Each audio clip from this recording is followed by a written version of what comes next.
नमस्ते, प्रणाम सभी से। आज हम इस वीडियो में बात करने चल रहे हैं भारत में बाघों की स्थिति क्या है। हाल ही में अभी एक रिपोर्ट आई है, उसके अनुसार बाघों की संख्या में वृद्धि दर्ज की गई है। कितनी वृद्धि दर्ज की गई है, कितने वर्षों में, इस वीडियो में हम चल रहे हैं चर्चा करने। कभी खात्मे की कगार पर आ चुके भारत में बाघ वर्तमान में देखेंगे तो बढ़ते हुए नजर में आ रहे हैं। करीब 16 वर्षों में 260% की वृद्धि दर्ज की गई है। अगर हम 16 साल में जो 260% वृद्धि हुई है, अगर उनकी संख्याओं की बात करें तो 3682 बाघ भारत में हो चुके हैं। अगर हम एक रिपोर्ट आई है हाल ही में, अगर उसके अनुसार बात करें तो कम से कम 3167 और अधिकतम 3925 बाघों की संख्या है। अगर औसतन बात करते हैं तो 3682 बाघ होते हैं। सबसे ज्यादा बाघ मध्य प्रदेश में है, जिसकी संख्या 785। उत्तराखंड में साल 2006 में जहां 178 बाघ ही बचे थे, आज वहां 3 गुना बढ़कर 560 पहुंच गई है। उत्तर प्रदेश में जहां 173 संख्या थी, वहां आज 205 पहुंच गई है।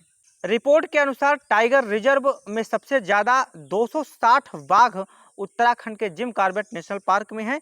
इसके बाद बांदीपुर 150 है, नागरहोल में 114 है, बांधवगढ़ में 135 और दुधवा नेशनल पार्क में भी 135 है। मधुमलई की बात करें तो 114 है, कान्हा नेशनल पार्क की बात करें तो 105 हैं। फिलहाल पृथ्वी की बात करें तो इसमें जो जंगल है उसमें 75% हिस्सा भारत का आता है, जहां 75% बाघों की संख्या भारत में है, 25% अन्य विदेशों में है। फिलहाल 16 साल में बाघों की संख्या किस प्रकार बढ़ी, चलिए इसके बारे में हम चर्चा कर लेते हैं। सबसे पहले 2006 में इसकी गिनती की गई थी, तब इसकी संख्या थी 1411।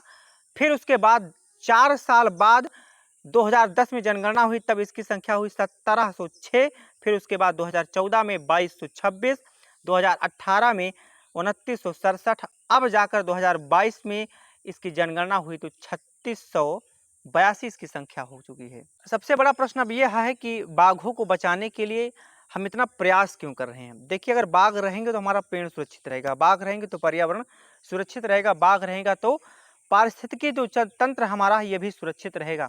जहाँ पेड़ों की संख्या खत्म है वहाँ बाघ भी खत्म है। इनको अगर हम बचाएंगे अगर बाघों को, तो हमें पर्यावरण को भी बचाना पड़ेगा। तो पर्यावरण बचाएंगे तो हम भी बचे रहेंगे, क्योंकि पर्यावरण ही हमारा, क्योंकि आज पर्यावरण के हानि की वजह से जलवायु परिवर्तन हो रहा है। देखेंगे तो कितनी कितनी जगह पर सूखे का सामना करना पड़ रहा है, तो कहीं कहीं इतनी अत्यधिक बारिश हो रही है तो वहाँ जल भराव, जलमग्न की जैसी स्थिति आ गई है, जिससे अनेकानेक बीमारियां हो रही हैं। इसलिए हम सब आपको एक आगे आना चाहिए।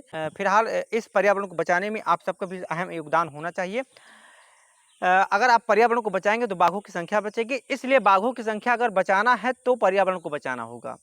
तो आपको हम सबको मिलकर पर्यावरण बचाना होगा, क्योंकि पर्यावरण का प्रेमी सभी लोग हैं। सभी लोग शिमला जाएंगे, मनाली जाएंगे, लेह लद्दाख पर्वतों पर जाएंगे जहां वन रहेंगे, लेकिन वन को बचाना कोई नहीं चाहता है। इसलिए आपको, हमको, हमारी एक जिम्मेदारी होती है कि वनों को बचाएं। तो अपने जीवन में कम से कम 8-10 पेड़ लगाएं, यही एक लक्ष्य होना चाहिए सभी का। फिलहाल सभी आशा है, सभी जितने लोग वीडियो हमारा देख रहे हैं, सभी पर्यावरण को बचाने के लिए कम से कम अपने जीवन में वृक्ष जरूर लगाएंगे। ठीक है, मिलते हैं अगले वीडियो में। नमस्ते, प्रणाम सभी से।